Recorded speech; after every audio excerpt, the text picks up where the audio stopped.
The Governing Council today decided to lower the three key ECB interest rates by 25 basis points. In particular, the decision to lower the deposit facility rate, the rate through which we steer the monetary policy stance, is based on our updated assessment of the inflation outlook, the dynamics of underlying inflation, and the strength of monetary policy transmission. The disinflation process is well on track. Inflation has continued to develop as staff expected, with both headline and core inflation declining in March.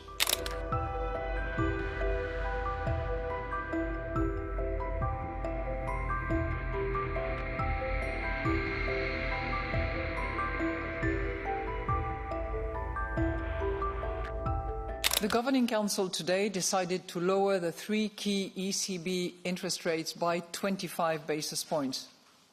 In particular, the decision to lower the deposit facility rate, the rate through which we steer the monetary policy stance, is based on our updated assessment of the inflation outlook, the dynamics of underlying inflation, and the strength of monetary policy transmission. The disinflation process is well on track. Inflation has continued to develop as staff expected, with both headline and core inflation declining in March. On the rate cut, so 25 basis points, has that been backed by everybody, and has there been a discussion about potentially cutting by 50? And then I would like to know your assessment about the re-inflationary or disinflationary effect of tariffs, because there the jury seems to be still out, but you seem to rather err on the side of that it has disinflationary effects. If I'm reading through your statement, perhaps you could tell me if I'm right. Thanks. Well, thank you so much for your two questions. I can confirm to you that the decision to cut rates by 25 basis points was a unanimous decision. Options were debated, but there was no one to argue in favour of a 50 basis points cut, for instance. So 25 basis points was definitely the rate cut on which all in the room agreed. Looking at today, and I will happily address the issue of why we actually cut rate, because I think it's a twofold rationale.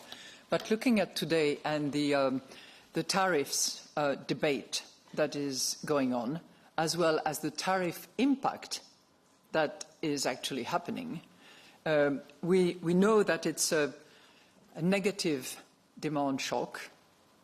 We can anticipate that it will have some impact on growth, but the net impact on inflation will only become clearer over the course of time. There will be many decisions and many implementation that will take place over the course of the next few weeks and months that will be decisive to err in one direction or the other. But I think the net impact of inflation will become clear over that period. Clearer, I shouldn't say clear. Clearer over the course of time. Thank you. Thank you. And next question goes to Jana Rando of Bloomberg. Thank you very much. In your policy statement and also in your remarks now, you no longer characterize the policy stance on the restrictive, neutral, accommodative spectrum. And I would be quite interested in why you decided to do that and what kind of conclusions we are to draw from that. And following on, I would like to know whether the direction of travel, as you so often have said, is still clear on policy ahead. And then I want to pick up, so that's kind of a big first one, and I do want to pick up on what you told Annette just now about options were debated. Would you care to elaborate a little bit more on what kind of options were debated? Thank you. Well, on your first twofold question, right? Shall we call it that way?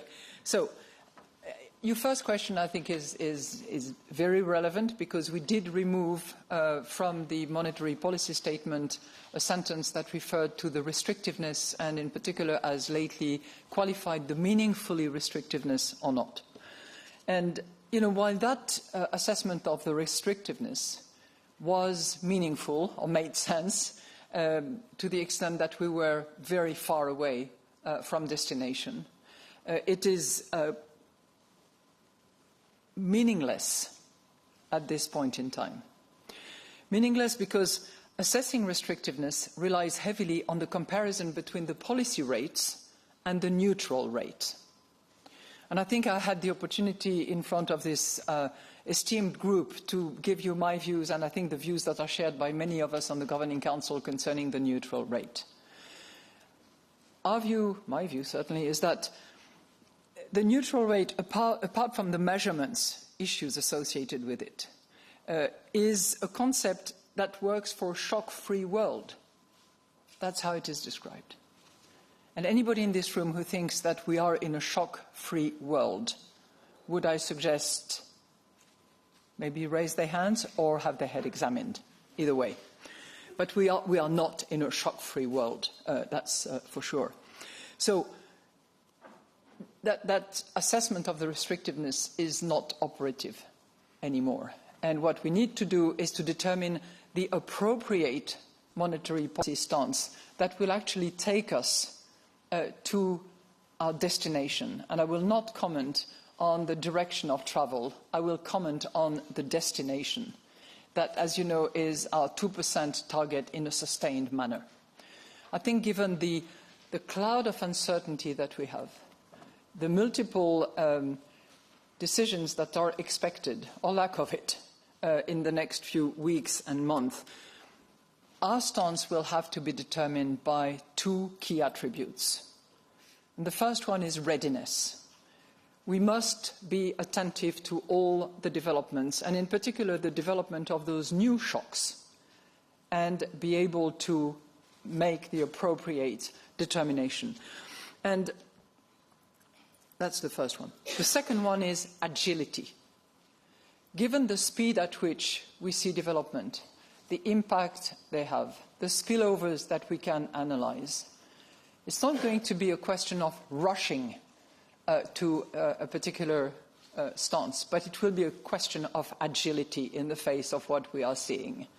And that will require a cohesive approach that will be based more than ever on the analysis of data. So when I have said repeatedly, we need to be data dependent and we need to decide meeting by meetings, and we do not have a predetermined path. I know this has been annoying for some, because there's nothing like having a bit more certainty, anticipating where it's going. More than ever now, we need to be data dependent, and we need to rely on safe, reliable data. We are going to be particularly attentive to all that at the moment.